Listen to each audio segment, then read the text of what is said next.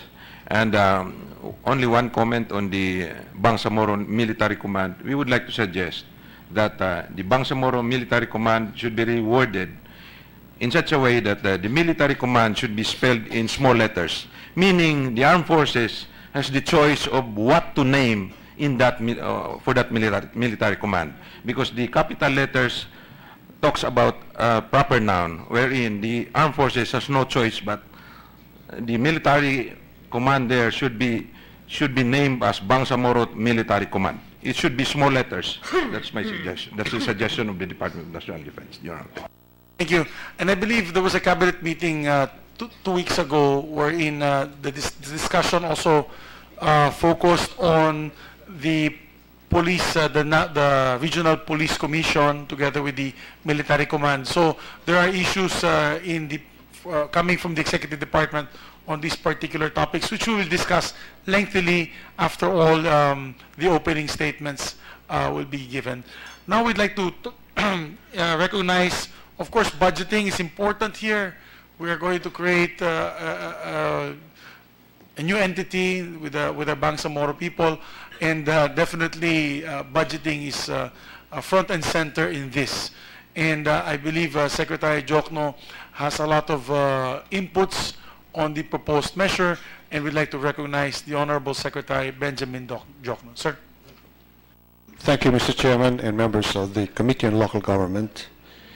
Well, first of all, we would like to say that we fully support the BBL, okay, as presented here. But I will limit my comments on issues of financing.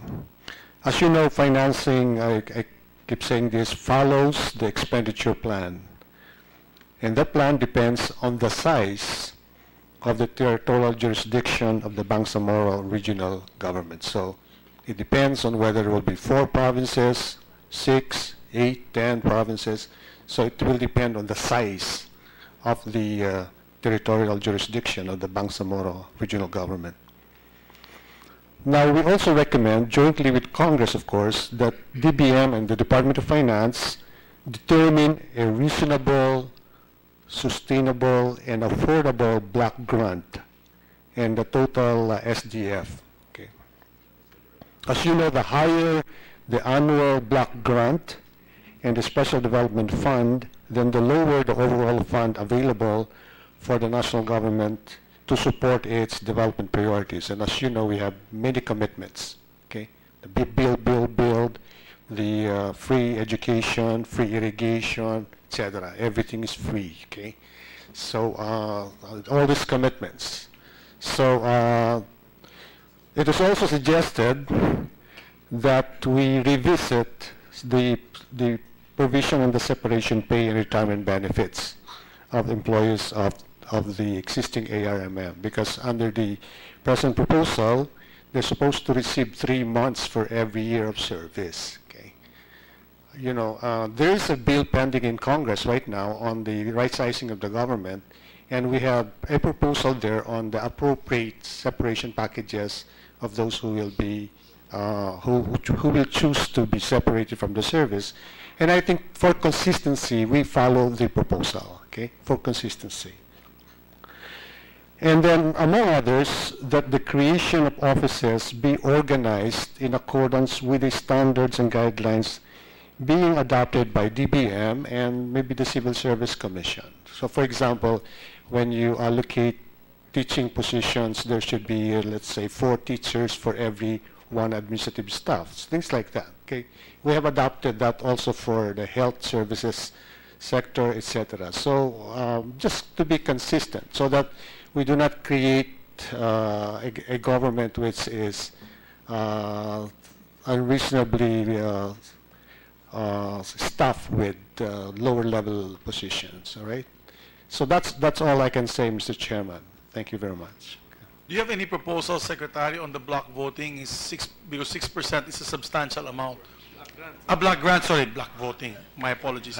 Block grant, Secretary, because 6% is a substantial amount. 6% is, as I said, it depends on the size of the the regional government. If it's, say, 4 provinces, that's probably too big, right? But if it could be 6 or 7 or 8, depends. Okay. So we will sit down with you and form a technical working group so we can refine this provision. I have here a set of voluminous suggestions, and I will leave it to you. And this is just to improve the present bill as presented. Thank you very much. Thank you.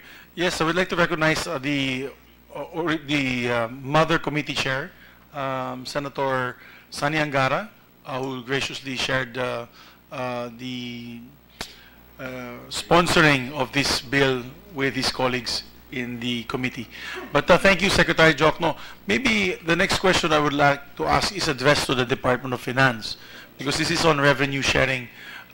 Expenditures given by the DBM, but on revenue sharing, it's on the hands of the Department of Finance. We'd like to recognize Yusek Agabin of the Department of Finance, particularly if you can talk about the issues on revenue sharing, because they have a proposal of 25% national government, 75% retained by the Bangsamoro entity, etc., etc. Could you comment, please? Good morning, Mr. Chair. Thank you for giving us an opportunity to present our side.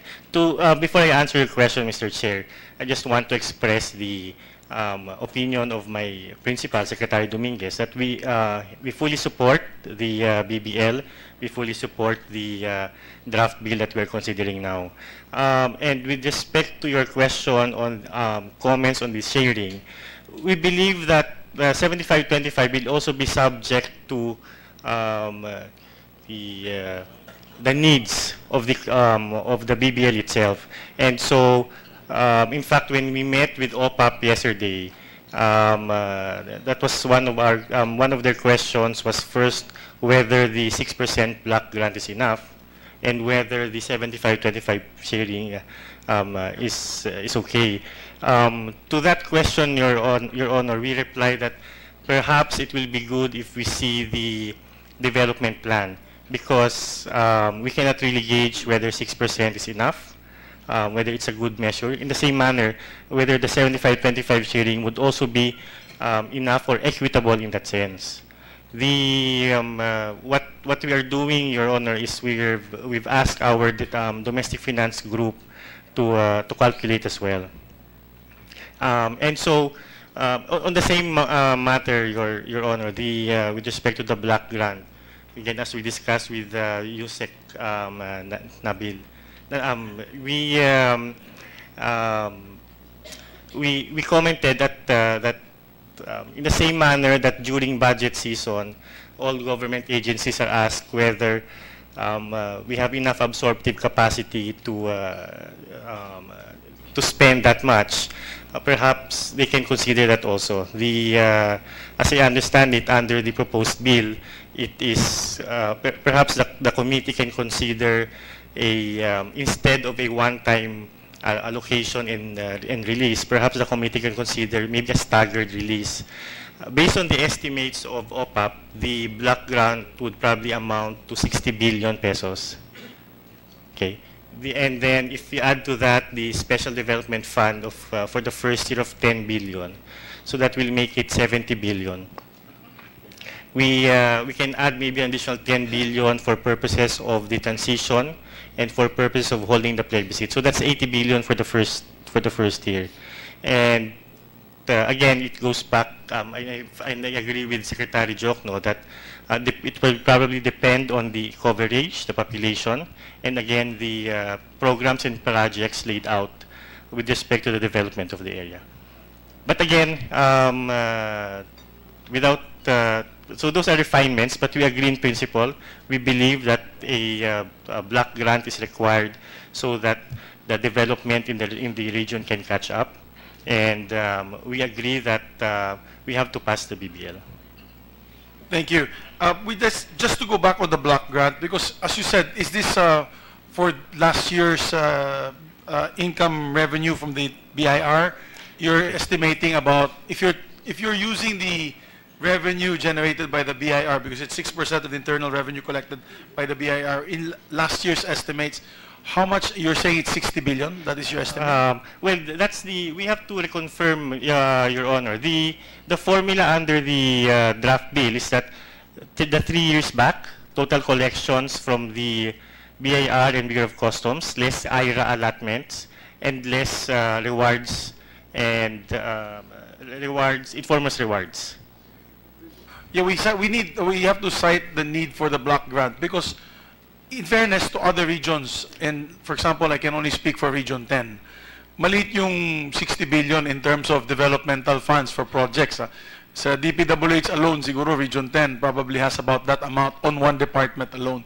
So that's we have to cite the need that we also have to develop the ARM areas. As a matter of fact, I had to make several appeals during the budget hearing to repair a national bridge, but which was in the ARM area, which the DPWH national headquarters could not touch. But the bridge was falling apart, and the regional government did not have the funds for that bridge because it's a national bridge connecting two national highways. So we have to really, and I remember asking Secretary Jokno about that. We discussed that during the finance.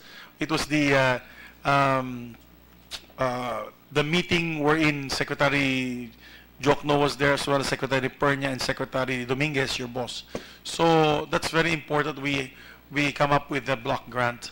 Maybe just the sharing, maybe the mechanics will be discussed a bit later. So moving forward, thank you, Yusek. My colleagues, after we ask our invited guests to give a few minutes of their opening statements, we will now recognize our colleagues for questions, after which they'll be given time to propound questions. We finish with the Department of National Defense together with the Armed Forces represented by the Undersecretary Llano and Secretary Esperon.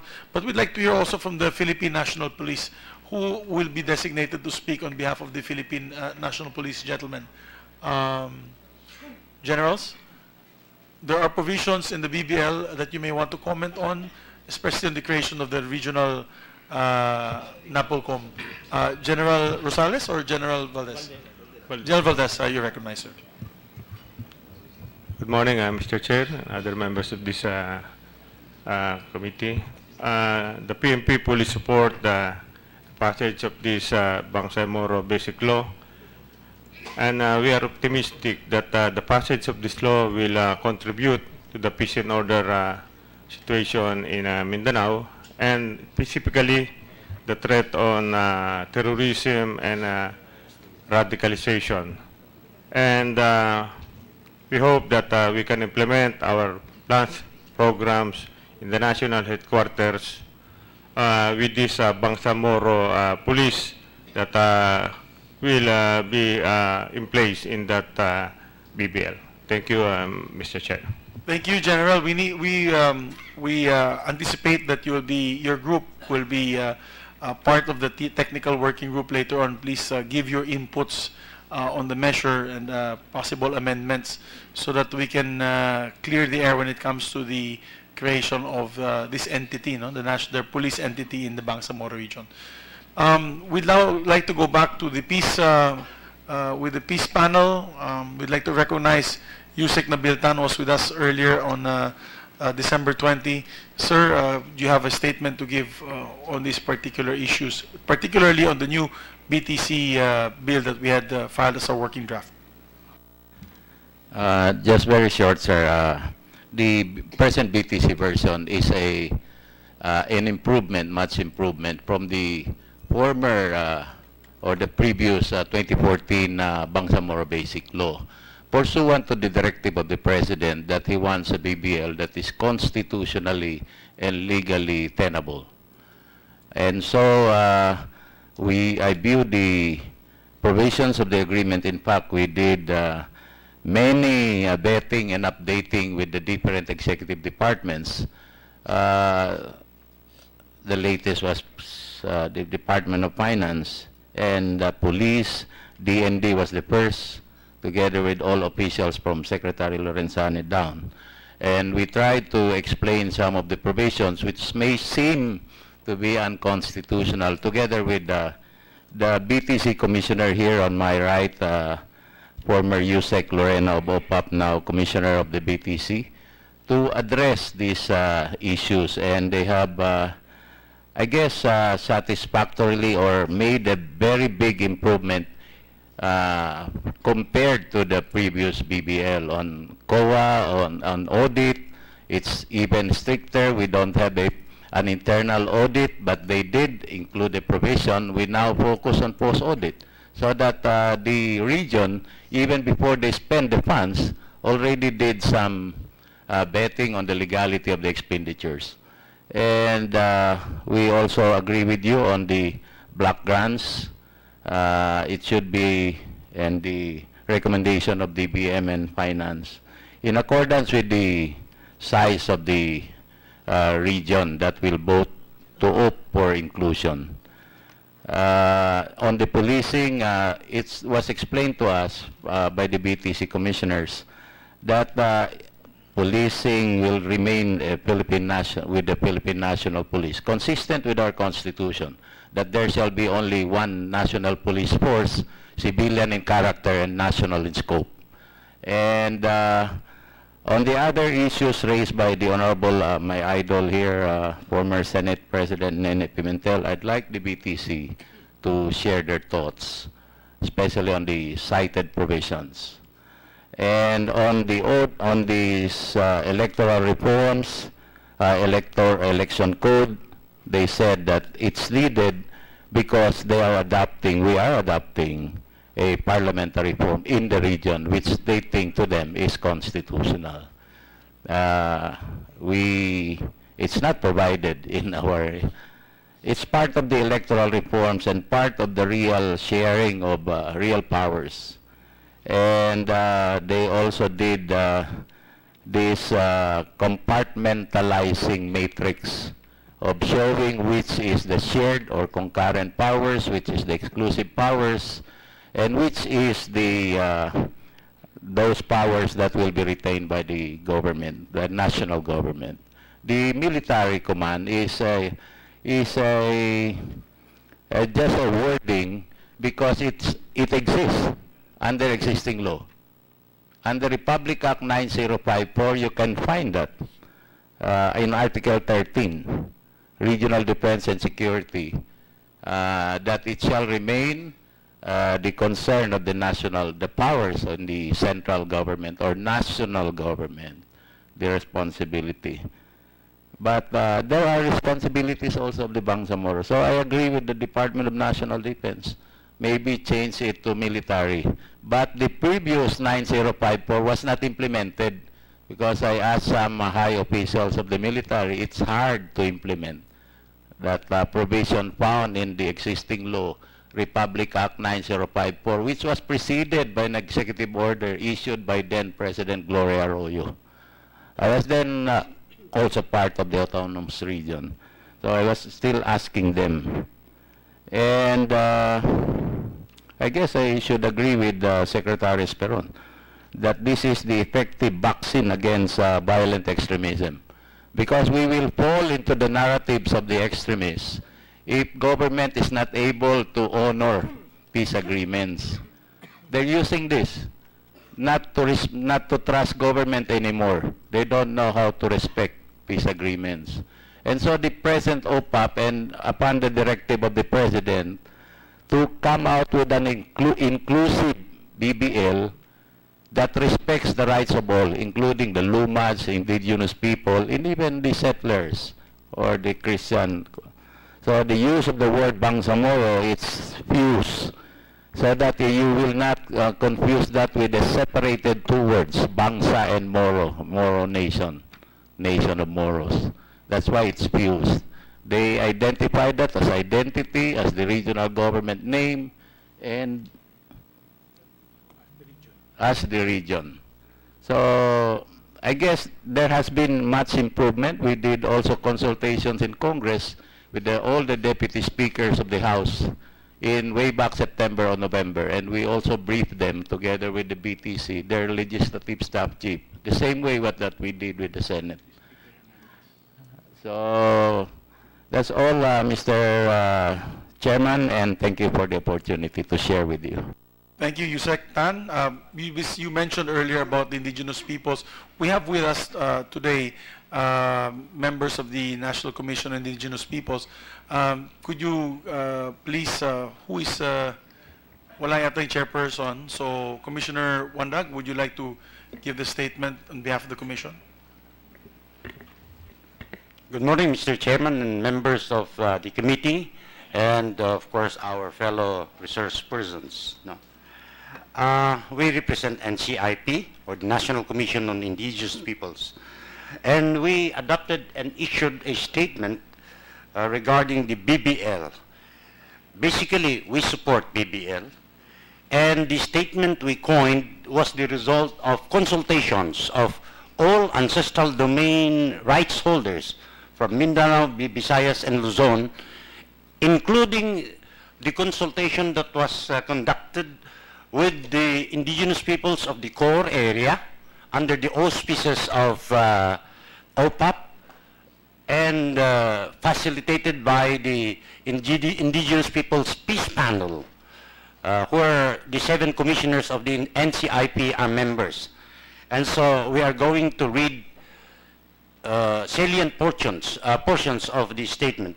And I would request my fellow Commissioner Norberto Navarro to be the one to do the reading, Mr. Chairman. Commissioner Navarro, you're recognized. Your Honors, again, on behalf of the Commission, thank you for this opportunity, especially since the ARM region includes about 30% of the population are indigenous peoples. Our statement is 4 pages long. We will be providing this to you, of course, but I will just be picking up salient points. First among which is the definition of the Bangsamoro identity. We believe that to forestall the apprehensions of the indigenous peoples as resulting from the consultation, that it should be expressly mentioned that this is a political identity, and that this does not in any way diminish the identity, their ethnic identity, being members, even as they become members of the Bangsamoro people or the territory. From the consultations also, we, especially in the expansion areas, the assertions of the indigenous people being typically marginalized not only in representation but also in numbers, be given a chance to conduct their own FPIC or free or prior informed consent prior to being included in the plebiscite for these expansion areas. Because otherwise, in any such plebiscite, the voice of the indigenous people will always be watered down. Regarding the ancestral domains of the indigenous peoples, we assert the right of the indigenous people to their governance and management of their areas, as much as the Bangsamoro people or movement has been asking for the BLA, the treatment, precisely because of the significant distinction as a culture and as a governance mechanism. The indigenous peoples also have their own customary laws and ways of governance, and we also ask, therefore, that the Bangsamoro government recognize these self-governance principles within the ancestral domains.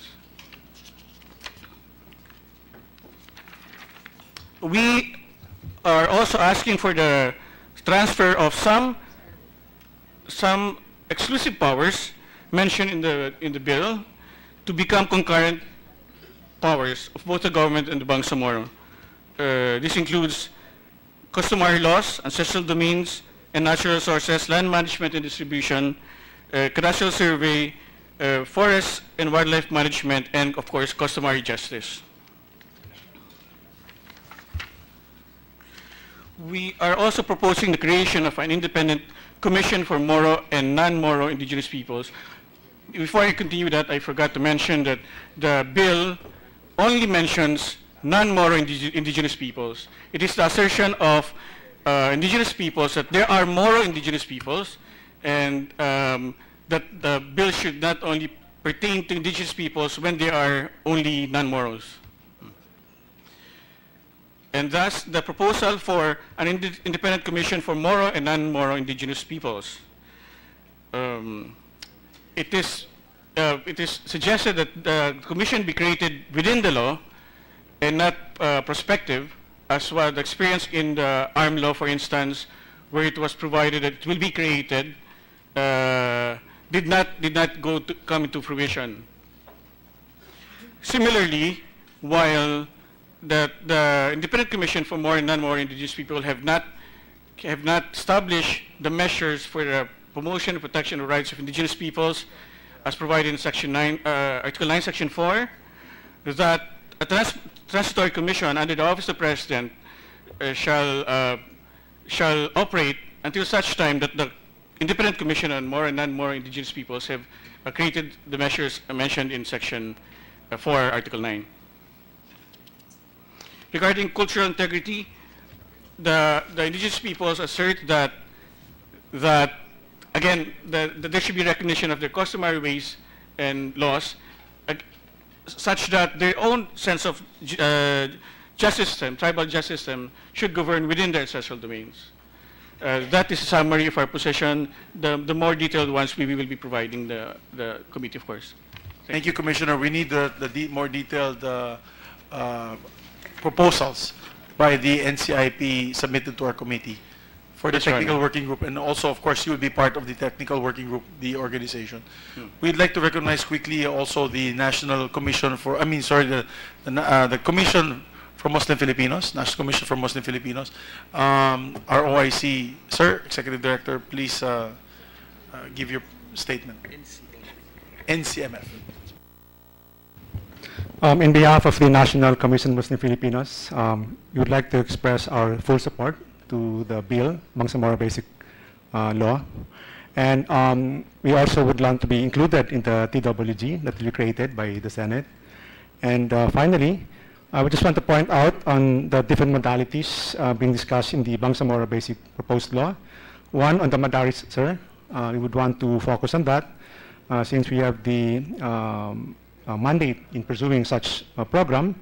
Number two, the halal, which has been pushing forward together with the DTI. And finally, on the Hajj, because we understand that the proposed Bangsamoro Basic Draft would also focus on handling the Hajj in the Philippines.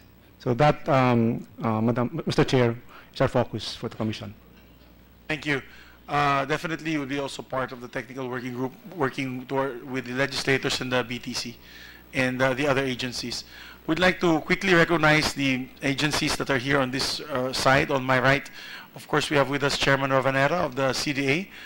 Chairman, your position, sir. Thank you very much, Mr. Chairman.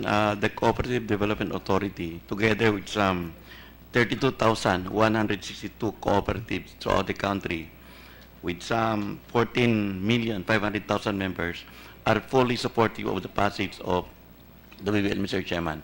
We just would like to underscore that in our Constitution is stated there that the state shall promote cooperativism as an instrument of social justice, equity, and economic development. And I believe, Mr. Chairman, with our 5,562 cooperatives in arm, with some about 500,000 members, we are now following the theme, transformative cooperative for people, planet, prosperity, and peace. And Mr. Chairman, we have been calling for peace in Mindanao because we believe that in promoting social justice, it is the countervailing force against violent extremism. And we can show, Mr. Chairman, how we somehow prove that cooperativism is the great equalizer. And so along that line, I do believe that we are fully supportive of this, but somehow, Mr. Chairman, under it should be provided in the law also, the spirit of cooperativism, because I was looking for that here in the law. Perhaps we can also follow that. That in promoting social justice, cooperativism should also be an instrument, Mr. Chairman. Thank you so much. Thank you, Chairman. You know that I'm a strong believer of the cooperative movement. The original author of the cooperative code is right here with us, Senator Pimentel, and I slightly improved this original version in the 14th Congress. So, as Chairman of the Cooperative Committee, we welcome your inputs. We'd like to also recognize the COMELEC to give their position on the said measure. Thank you, Mr. Chairman and distinguished members of this committee. First of all, COMELEC is in full support of the passage of the Bangsamoro Basic Law.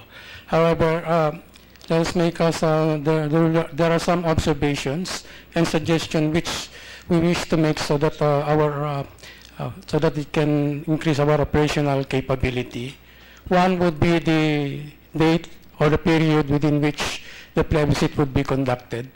In both bills, COMELEC is tasked to conduct the plebiscite 3 to 4 months from the approval of the act. We are requesting that the period be increased to not later than 6 months from the approval of the act.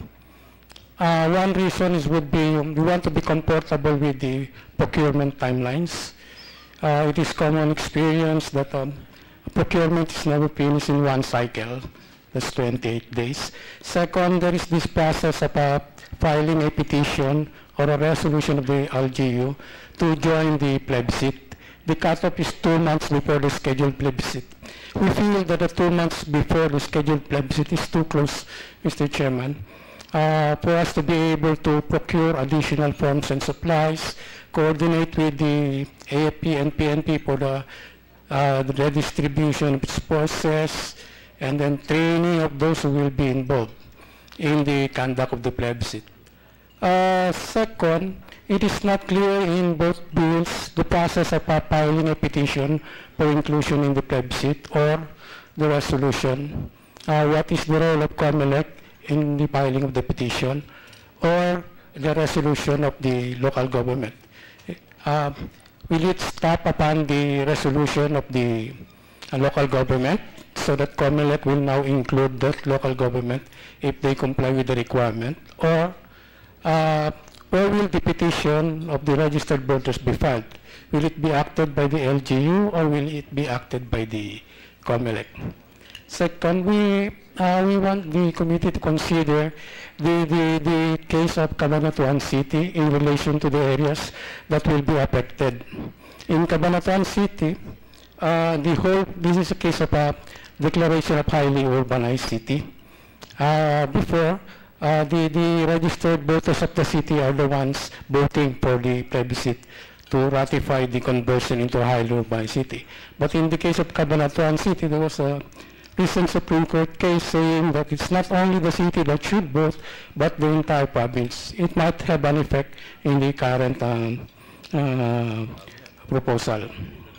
Yes, sir, bagong lang yun sa Cabanatuan City.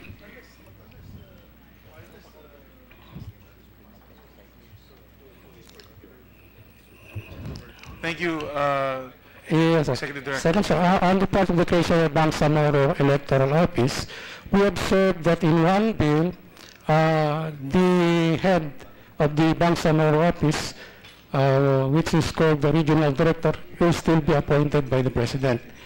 And so is with another bill, which they call the Head of Office as Director General, which is also to be appointed by the President. Under the Constitution, the Commission on Elections, as well as the two other constitutional commissions, the COA and the Civil Service, appoint their own employees. If the Bangsamoro Electoral Office is part of COMELEC, then pursuant to the Constitution, COMELEC should be the one to appoint the regional employees, the regional election office in the army. So yung creeping petitions, which will be done 5 years after the plebiscite and every 5 years for 25 years. Okay.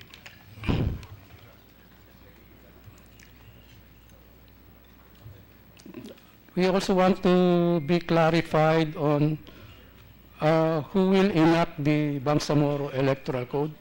In one bill, it says that it will be the Bangsamoro Transition Authority that shall enact the Bangsamoro Electoral Code. And then in another paragraph, it says that it shall be part of the code and it shall be enacted by the Parliament.